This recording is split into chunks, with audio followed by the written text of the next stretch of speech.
Alrighty, this is Colin here. In this video, I'll be demonstrating how you can self-host CloudTables. We support macOS, Linux and also Windows, but not native Windows. We support it under Windows Subsystem for Linux. The installation instructions for this are on the Microsoft pages, and it just allows you to run a Linux stack all the way down to the kernel on a native Windows machine. We use Docker containers. You can install the Docker binary from your normal package manager. Docker Compose, you can't use the one that comes with a package manager because it seems to be a little bit wobbly. So you need to download it from the official docker.com page. Again, there's installation instructions and very straightforward to do. So on the CloudTables homepage, there's a little small section here where they give you the single command to run. It's also available in the documentation on the getting started section under self-hosted. You'll see a few more words about it there. So again, you've got the single command, how to install, then how to start and stop the Docker containers, and also how to do the upgrade. You can use standard commands to start and stop the Docker containers, but on the very first run, because it needs to ask you some questions about the configuration, you need to run our script. Then after that, you can use our start script, or you can just use a standard Docker start. So we'll grab that single command. We'll go to our Windows machine under Windows. So this is Windows Terminal, which is great because it ties in with the WSL subsystems really well. So I'm using Open220 here.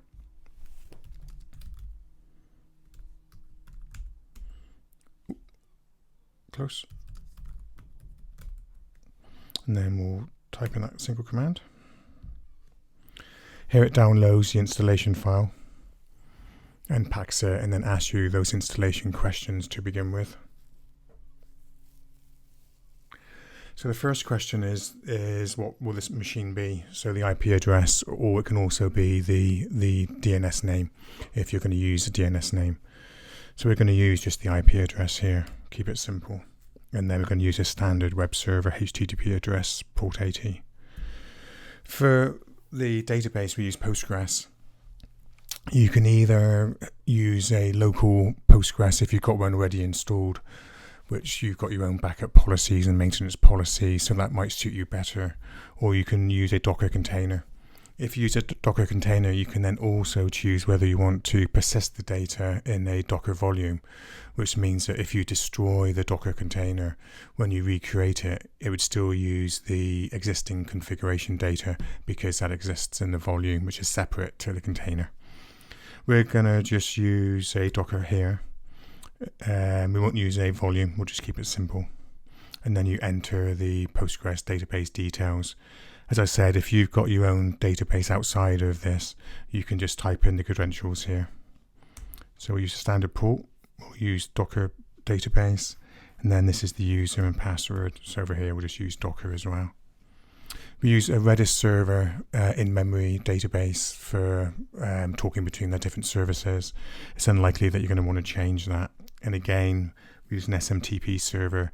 So if you invite somebody else to use your application, it will send them an email, but it's unlikely that you're going to need that. But if you do, you can go into these sections and configure those there. So now we've answered all the questions. There's only like 8 or 9 there, so it's very fast. At this stage here, it would be downloading the images if you haven't got them on your machine already. I've done this a few times today, so these images are already here. It configures them, and then it just starts up the containers. We've got the 4 containers there, as you see. So if you do a Docker PS, you'll see those 4 listed. CloudTables is the guts behind it. If you've got your own Postgres server, then you wouldn't see the CloudTables Postgres container because you'd be using your own database instead.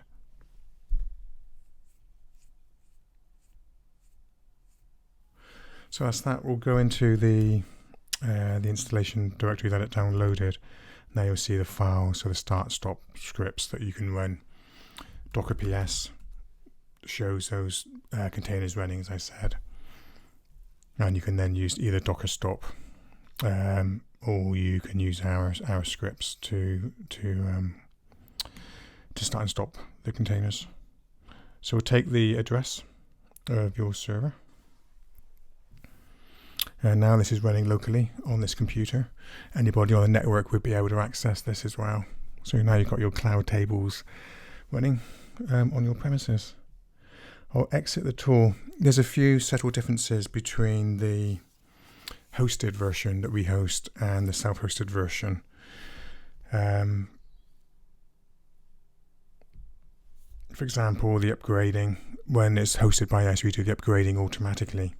When you host it yourself, you need to do the updates. If there's a new version available, you would see it here, and there'd be a sort of notification against the settings menu there. We can do a manual check for updates. We're currently using 1.3.1, which is the latest version, which was made earlier today. The other change is the billing. So with the hosted version, you can choose monthly billing or annual billing. With the self-hosted, it's a annual billing only currently. That may change in the future. So you supply this long license key to us, and from there we will then give you a license key back, which you then plumb into there, save it, and that will keep you going for a year. Towards the end of the year, we will then contact you to say it's due to expire, and then you can either renew it or you can just let it expire out. Without a license key, you have a limited functionality. You can have 10 data sets with a maximum of 250 records per data set. That may be enough for you, and if it is, you can use this entirely for free. But if you want to use more records, then you need to license the product. Hope that was useful. As always, any questions or comments, please let us know. You'll find the contact details on the CloudTables website, and I'll hopefully do another video for you all soon.